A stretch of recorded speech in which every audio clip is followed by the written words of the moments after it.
नमस्कार दोस्तों, स्वागत करता हूं आपका आपके ही चैनल नीटफ्लिक्स पर। तो आज के इस वीडियो से हम लोग एक नए चैप्टर की शुरुआत करने जा रहे हैं, जिस चैप्टर का नाम है फ्रिक्शन। दोस्तों, जब दो सरफेस आपस में इंटरलॉक हो जाते हैं, यानी दो सरफेस जो कि रफ सरफेस होते हैं, सारे के सारे सरफेसेस बेसिकली रफ सरफेस होते हैं, कंप्लीटली स्मूथ सरफेस हम लोग नहीं बना सकते। तो जब दो सरफेस एक दूसरे से इंटरलॉक हो जाते हैं और उस इंटरलॉकिंग से जो फोर्स जनरेट होता है, जिस फोर्स का जन्म होता है, उसे हम कह देते हैं फ्रिक्शन। समझने के लिए हम लोग एक सरफेस बनाते हैं, सरफेस के ऊपर एक ब्लॉक रखेंगे। ये बना दिया है सरफेस, सरफेस के ऊपर हम लोग रखेंगे एक ब्लॉक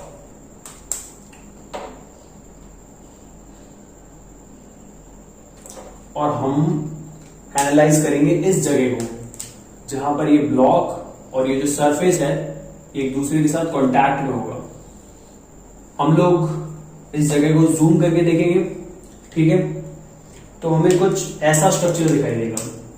ये जो ब्लॉक है ये कुछ इस तरह का दिखाई देगा और ये जो सरफेस है इसके नीचे वाला ये कुछ ऐसा दिखाई देगा, ठीक है। तो ये जो दोनों सरफेसेस हैं, इन दोनों के बीच में आपस में इंटरलॉकिंग होगी और उस इंटरलॉकिंग से किस फोर्स का जन्म होगा? उस इंटरलॉकिंग से जन्म होगा फ्रिक्शन का। सो हम लोग लिख लेंगे interlocking leads to friction.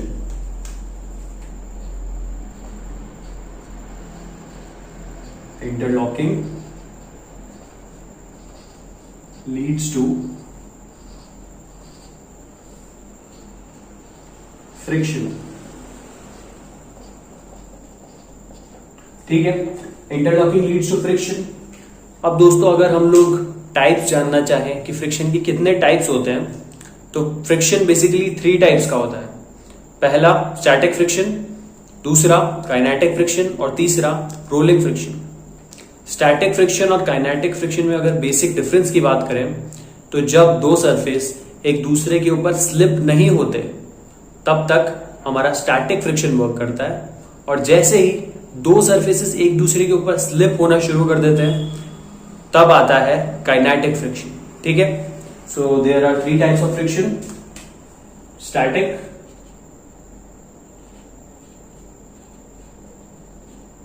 Kinetic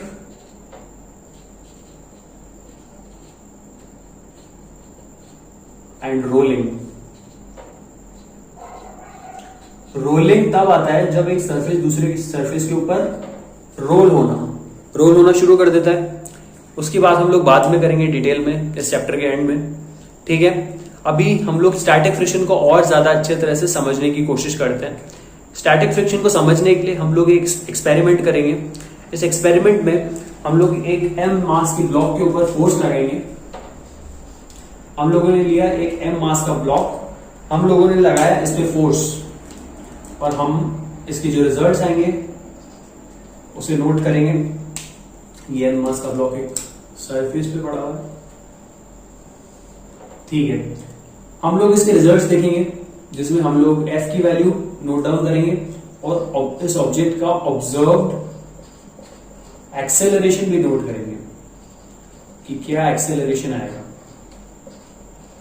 ठीक है। और तीसरी चीज और सबसे इंपॉर्टेंट चीज, हम लोग नोट करेंगे फ्रिक्शन की वैल्यू। फ्रिक्शन को हम लोग स्मॉल f से रिप्रेजेंट करेंगे, ठीक है। तो सबसे पहले जब ये रेस्ट पे पड़ा हुआ था, इस पे किसी भी तरह का हम लोगों ने ड्राइविंग फोर्स लगाया नहीं था, तब 0 फोर्स लगाया, और ऑब्जर्व्ड एक्सेलरेशन अगर कोई फोर्स ही नहीं लगाएंगे तो ऑब्जर्व्ड एक्सेलरेशन 0 आ जाएगा, और जो हमारा फ्रिक्शन है उसकी वैल्यू भी आएगी 0, ठीक है। जैसे जैसे हम लोग फोर्स बढ़ाते जाएंगे, वैल्यू ऑब्जर्व्ड एक्सेलरेशन की भी चेंज हो सकती है और फ्रिक्शन की भी चेंज हो सकती है। तो हम लोग देखते हैं क्या होगा। फ्रिक्शन की वैल्यू हम लोगों ने कर दी let's say 2 Newton's, observed acceleration हमें मिला 0 मीटर्स पर सेकंड स्क्वायर। तो अगर 0 मिलेगा तो फ्रिक्शन भी कितना आ जाएगा? 2 न्यूटन्स। क्यों? क्योंकि net force equals to mass times acceleration. तो अगर एक्सेलरेशन 0 है तो मतलब नेट फोर्स भी 0 आएगा। फॉरवर्ड फोर्स और बैकवर्ड फोर्स आएंगे, वो दोनों सेम आएंगे, ठीक है। इस कंडीशन में अब हम लोगों ने और बढ़ाई वैल्यू, लेट्स से 5 न्यूटन कर दी, तब भी हमें ऑब्जर्व्ड एक्सेलरेशन मिला 0 और जो हमारा फ्रिक्शन है वो 5 न्यूटन हो गया। अब हम लोगों ने थोड़ा और बढ़ाया, एक साथ 4 न्यूटन फोर्स बढ़ा दिया और 9 न्यूटन कर दिया, और जो हमारा ऑब्जर्व्ड एक्सेलरेशन है अब उसकी वैल्यू हमें मिली 0 और हमारे फ्रिक्शन की वैल्यू हमें मिली 9 न्यूटन। तो यार एक चीज तो हम लोगों को यहाँ पे सीधे सीधे तौर पर दिखती है कि जैसे जैसे हम लोग ड्राइविंग फोर्स की वैल्यू बढ़ाते जा रहे हैं, हमारा जो फ्रिक्शन है वो भी अपनी वैल्यू बढ़ाता जा रहा है। ठीक है, अच्छा ये फ्रिक्शन कौन सा फ्रिक्शन है? ये चारों केसेस में जो फ्रिक्शन लग रहा है वो कौन सा फ्रिक्शन है दोस्तों? क्या ये जो सरफेस है और ये ब्लॉक है एक दूसरे के ऊपर स्लिप हुए? नहीं हुए, मतलब ये जो फ्रिक्शन है वो स्टैटिक फ्रिक्शन आएगा। अगर स्लिप हो जाते तो काइनेटिक फ्रिक्शन हो जाता। ठीक है, अभी यहां पे स्टैटिक फ्रिक्शन लग रहा है, static, this friction is static friction. ठीक है, अब स्टैटिक फ्रिक्शन का एक की पॉइंट क्या होगा? स्टैटिक फ्रिक्शन अगर हम लोग यहां ध्यान से देखें तो स्टैटिक फ्रिक्शन अपनी वैल्यू चेंज कर रहा है, एडजस्ट कर रहा है, किसके हिसाब से? ड्राइविंग फोर्स के हिसाब से। तो हम लोग स्टैटिक फ्रिक्शन को कहेंगे एक सेल्फ एडजस्टिंग फोर्स, वो फोर्स जो अपनी वैल्यू ड्राइविंग फोर्स के हिसाब से चेंज कर देता है या कर सकता है, उसे हम लोग कहेंगे सेल्फ एडजस्टिंग फोर्स। तो पहला पॉइंट तो ये है कि स्टैटिक फ्रिक्शन एक सेल्फ एडजस्टिंग फोर्स होता है, अपनी वैल्यू खुद ही चेंज कर सकता है।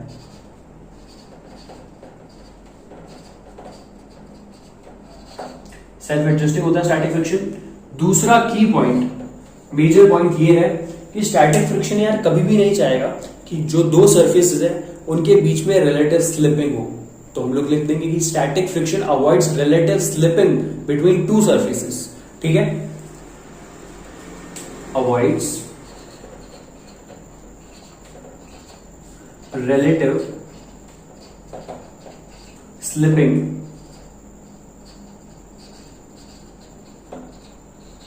between two surfaces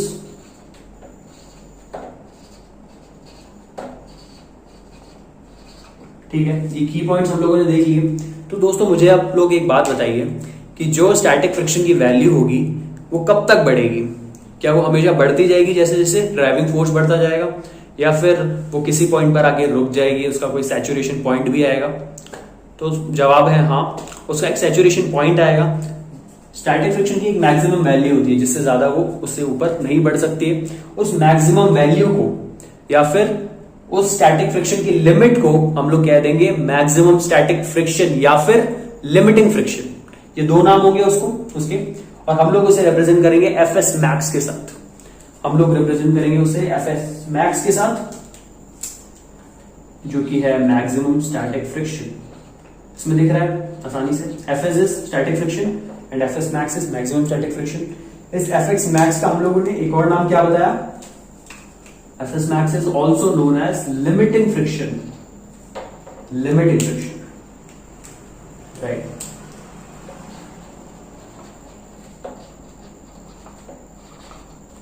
limiting friction. अब इस लिमिटिंग फ्रिक्शन को थोड़ा और समझने की कोशिश करते हैं कि इसका फॉर्मूला क्या होता है और क्या चीजें हम लोग सीख सकते हैं एफएस मैक्स से। एफएस मैक्स या फिर कह लीजिए लिमिटिंग फ्रिक्शन या फिर मैक्सिमम स्टैटिक फ्रिक्शन, इसके फॉर्मूला पे अगर हम लोग ध्यान दें तो इसका फॉर्मूला बड़ा आसान सा होता है। FS max is equals to mu S N, mu S into N. Mu S यहां पर कोएफिशिएंट ऑफ स्टैटिक फ्रिक्शन कहलाता है। ये कोएफिशिएंट ऑफ स्टैटिक फ्रिक्शन है, और ये जो एन है ये है नॉर्मल रिएक्शन। नॉर्मल रिएक्शन, और ये जो म्यू एस है ये क्या है? ये है कोएफिशिएंट ऑफ स्टैटिक फ्रिक्शन। ठीक है, कोएफिशिएंट ऑफ स्टैटिक फ्रिक्शन। और ये जो हमारा है इसे हम लोग क्या कह रहे हैं? लिमिटिंग फ्रिक्शन या फिर maximum static friction. Limiting friction.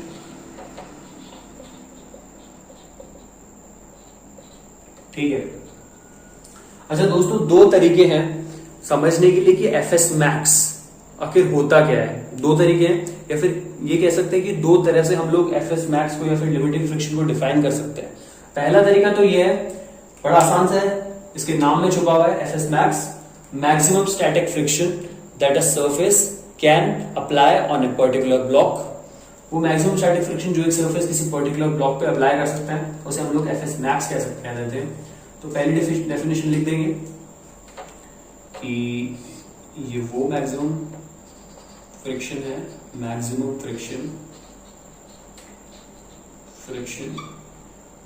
Maximum static friction that a surface can apply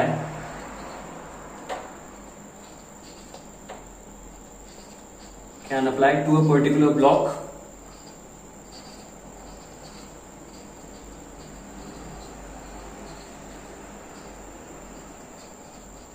या फिर एक और तरीका है यार इसको डिफाइन करने का कि ये वो मिनिमम ड्राइविंग फोर्स है जो कि किसी ब्लॉक को मूव कराने में काम आता है। It is the minimum driving force that can be used to move a particular block. So इसे भी लिख लेंगे हम लोग, मिनिमम ड्राइविंग फोर्स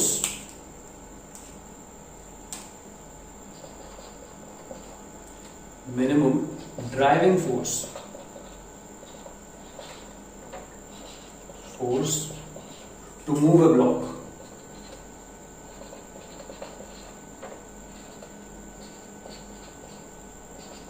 ठीक है, ये दो डेफिनेशन हम लोगों ने देख ली। अब हम लोग स्टैटिक फ्रिक्शन को समझने की कोशिश करते हैं एक अच्छे एग्जांपल के साथ, एक बेसिक एग्जांपल के साथ। इस एग्जांपल में हमने एक ब्लॉक ले लिया है, लेट्स से वो ब्लॉक है 4 किलोग्राम्स का, एक 4 kg का ब्लॉक है। ठीक है, ये एक सरफेस पे पड़ा हुआ है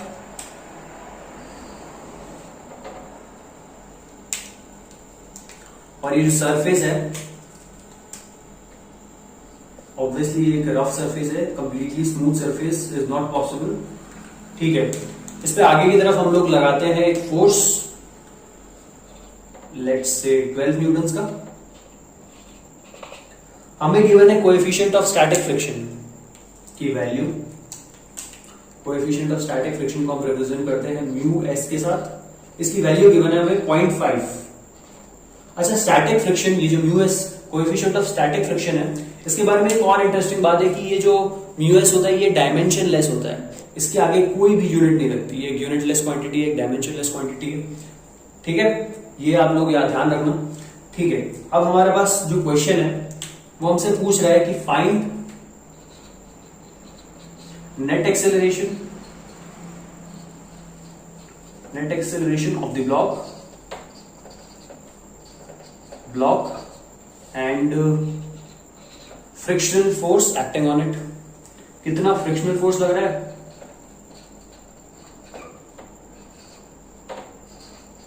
कितना हमारा फ्रिक्शनल फोर्स लग रहा है इस ब्लॉक पे। तो यार इस क्वेश्चन को हम लोग कैसे एनकाउंटर करेंगे, हम लोग निकालेंगे, हम लोग पहले देखेंगे कि यार ये ब्लॉक असल में चलेगा भी या नहीं, इसका एक्सेलरेशन आएगा भी या नहीं। अगर एक्सेलरेशन नहीं आया मतलब कि एक स्टैटिक फ्रिक्शन का क्वेश्चन है, मतलब ये जो म्यू एस गिवन है इससे हमें हमारा सॉल्व हो जाएगा। और अगर ये जो ब्लॉक है ये चल गया, कोई ना कोई एक्सेलरेशन इसमें आ गया, तब तो काइनेटिक फ्रिक्शन का क्वेश्चन हो जाएगा। तब हमें एक और कांस्टेंट की जरूरत पड़ेगी जो है म्यू के, वो आगे पढ़ेंगे हम लोग, वो कोएफिशिएंट ऑफ काइनेटिक फ्रिक्शन होता है।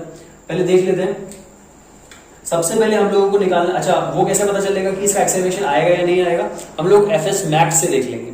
अगर हमारा मैक्सिमम स्टैटिक फ्रिक्शन ज्यादा होगा, किसके, ड्राइविंग फोर्स से ज्यादा अगर आगे हमारा maximum static friction FS max limiting friction, तो उसका मतलब क्या होगा, उसका मतलब होगा कि ये ब्लॉक का एक्सेलरेशन 0 ही रहेगा। ठीक है, क्योंकि अगर उस पॉइंट से एक्सीड कर जाएगा ड्राइविंग फोर्स तब तो इसका एक्सेलरेशन आ जाएगा, है ना।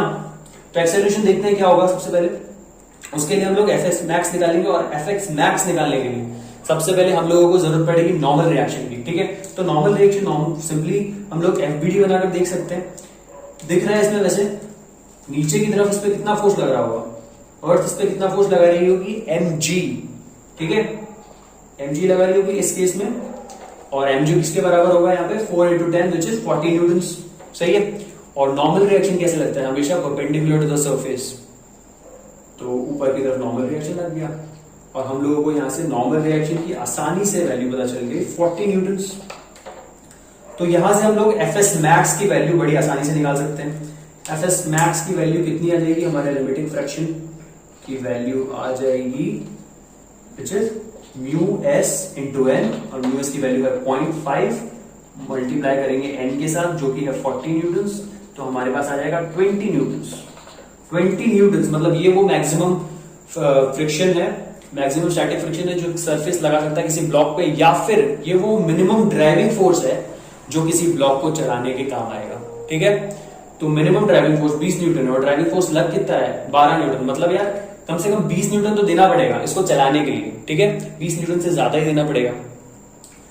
तो ये 12 न्यूटन है, मतलब ब्लॉक का एक्सेलरेशन तो हमें यहीं से पता चल रहा है कि ब्लॉक का एक्सेलरेशन आ जाएगा 0। क्यों? क्योंकि हमारा जो ड्राइविंग फोर्स है, हम लोग ड्राइविंग फोर्स को एफ से लिख दें। ठीक है, ड्राइविंग फोर्स है उसकी वैल्यू किससे कम है, हमारा एफएस मैक्स से, हमारे लिमिटिंग फ्रिक्शन से उसकी वैल्यू कम है। और ये चीज क्या इंप्लाई करती है, ये इंप्लाई करता है कि जो हमारा ब्लॉक का एक्सेलरेशन आएगा वो आ जाएगा 0। ठीक है, अच्छा पहला पॉइंट तो हम लोगों ने देख लिया, पहला जो चीज सॉल्व करनी थी कि नेट एक्सेलरेशन बताओ ब्लॉक का, वो तो 0 आ गया। अगली चीज है कि हम लोगों को बताना है फ्रिक्शनल फोर्स क्या है।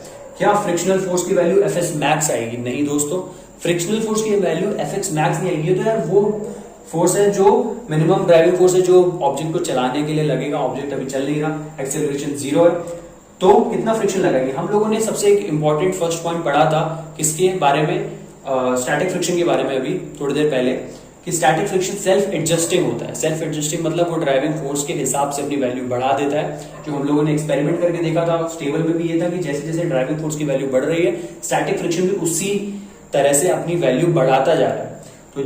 तो हम लोग सिंपली लिख सकते हैं कि जो हमारा स्टैटिक फ्रिक्शन होगा जिसे हम एफएस से रिप्रेजेंट करेंगे उसकी वैल्यू बराबर हो जाएगी फोर्स, ड्राइविंग फोर्स के बराबर, और ड्राइविंग फोर्स यहाँ है 12 न्यूटन, 12 न्यूटन, तो उतना ही आ जाएगा हमारा स्टैटिक फ्रिक्शन।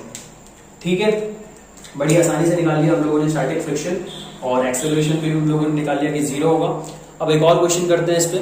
तो दोस्तों अगला क्वेश्चन हमारे पास कुछ इस तरह से है, हमारे पास एक सरफेस है, सरफेस के ऊपर हमें एक ब्लॉक गिवन है ऑफ मास 4 kg अगेन। इस बार एक थोड़ा सा ट्विस्ट ये है कि जो फोर्स लग रहा है वो किसी एक सर्टेन एंगल पे लग रहा है। ठीक है, फोर्स लग रहा है लेट्स से 40 न्यूटन्स। ठीक है, और ये जो फोर्स है ये हॉरिजॉन्टल के साथ एक एंगल बना रहा है, कितना 37 डिग्रीज, 37 डिग्रीज का एक एंगल बना रहा है ये फोर्स। और हमें जो इसका कोएफिशिएंट है म्यू एस, स्टैटिक फ्रिक्शन का कोएफिशिएंट भी गिवन है 0.5। ठीक है, क्वेश्चन हमारे पास सिंपल सा है कि क्या ये ब्लॉक एक्सेलरेट करेगा या नहीं। हमें ज्यादा कुछ नहीं बताना, हमें सिर्फ यही बताना है कि विल दिस ब्लॉक एक्सेलरेट और नॉट।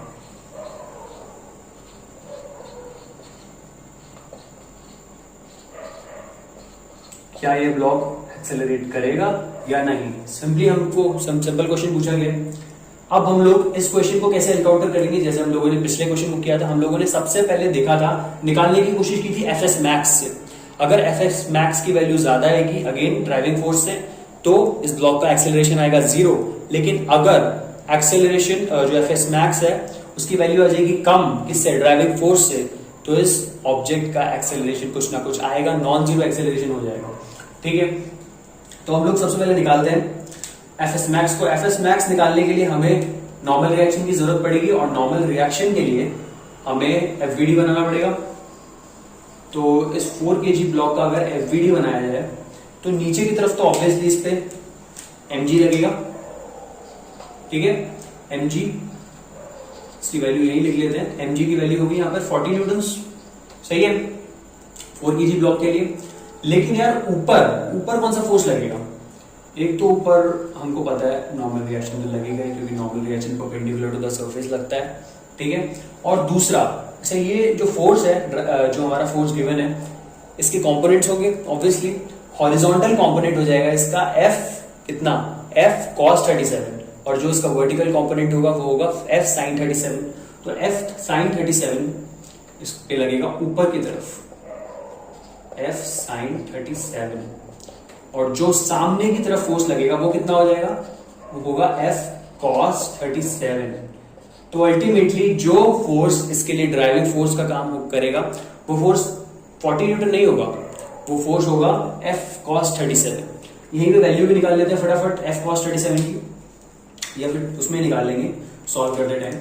हम लोगों को सबसे पहले सबसे ज्यादा जरूरी चीज है नॉर्मल रिएक्शन निकालना। नॉर्मल रिएक्शन इस केस में अगर देखेंगे, अच्छा इस केस में ये ब्लॉक वर्टिकल में किसी भी तरह का एक्सेलरेशन नहीं कर रहा, तो हम लोग लिख सकते हैं n plus F sin 37 degrees will be equal to mg। लिख सकते हैं ये चीज, ऊपर वाले फोर्सेस किसके बराबर होंगे, नीचे वाले फोर्सेस के बराबर।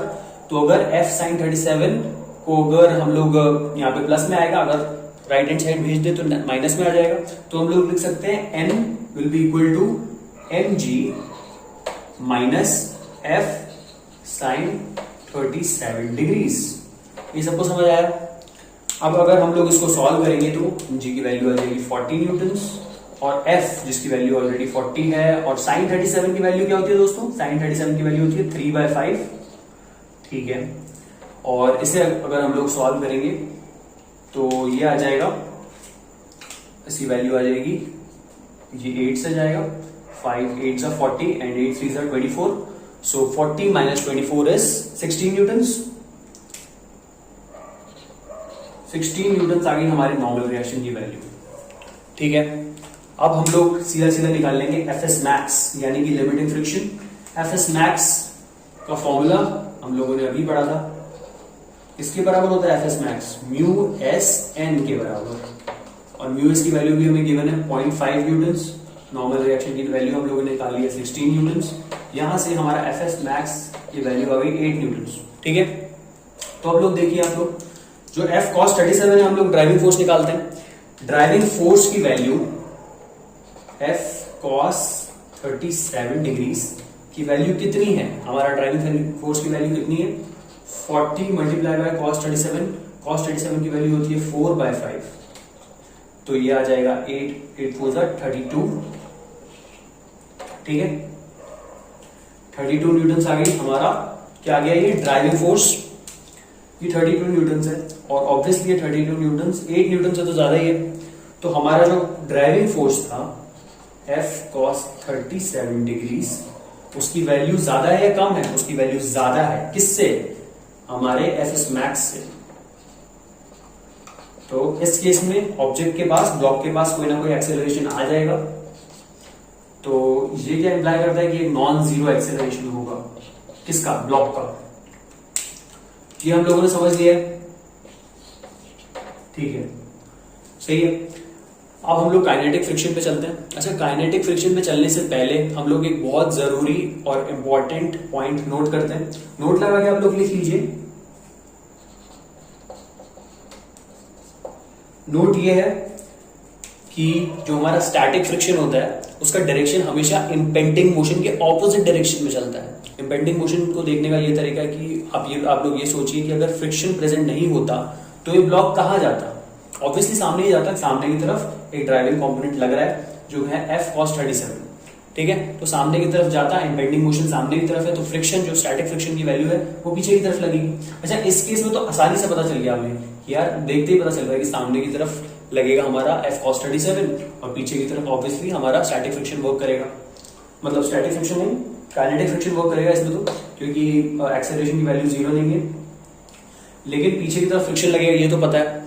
तो हम लोग लिख सकते हैं कि यार static friction is always opposite to impending motion. Static friction is always opposite to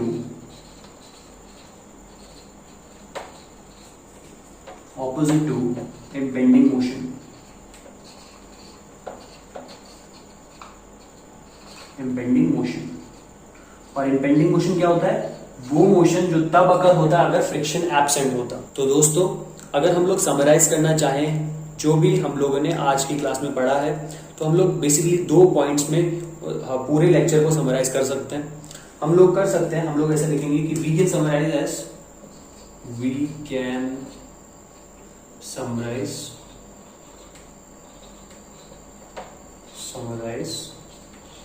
the above discussion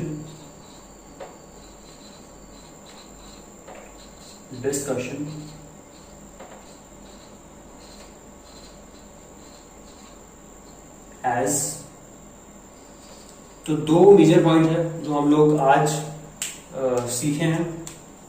पहला पॉइंट तो ये है कि अगर इफ जो हमारा ड्राइविंग फोर्स है उसकी वैल्यू या तो कम होगी या फिर बराबर होगी हमारा एफएस मैक्स या फिर लिमिटिंग फ्रिक्शन के मैक्स, तो फिर क्या होगा, जो ऑब्जेक्ट का एक्सेलरेशन है वो 0 होगा। लिख देंगे object will remain at rest, will remain at rest and अच्छा फ्रिक्शन की वैल्यू क्या हो जाएगी। अच्छा फ्रिक्शन पहले तो होगा कौन सा, स्टैटिक फ्रिक्शन होगा। अगर लिमिट्स में है एफएस मैक्स से कम लग रहा है अपना फोर्स तो ऑब्वियसली स्टैटिक फ्रिक्शन होगा, और उस स्टैटिक फ्रिक्शन की वैल्यू किसके बराबर हो जाएगी, हमारा जो फोर्स अप्लाइड होगा या फिर ड्राइविंग फोर्स होगा उसके बराबर हो जाएगी। दूसरा पॉइंट हम लोगों ने ये सीखा कि अगर हमारा जो फोर्स है वो एक्सीड कर जाता है एफएस मैक्स को, if our force exceeds FS max और limiting friction, then what will happen, तो एक्सेलरेशन नॉन जीरो हो जाएगा। Acceleration will become non-zero, object will start moving,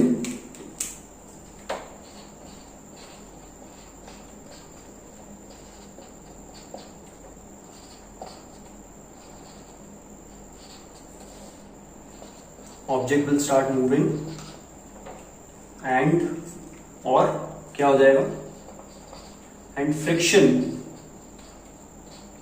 क्या हो जाएगा, friction will be, क्या अभी भी फ्रिक्शन स्टैटिक फ्रिक्शन ही रहेगा, नहीं दोस्तों, फ्रिक्शन हमारा काइनेटिक हो जाएगा and friction will be kinetic.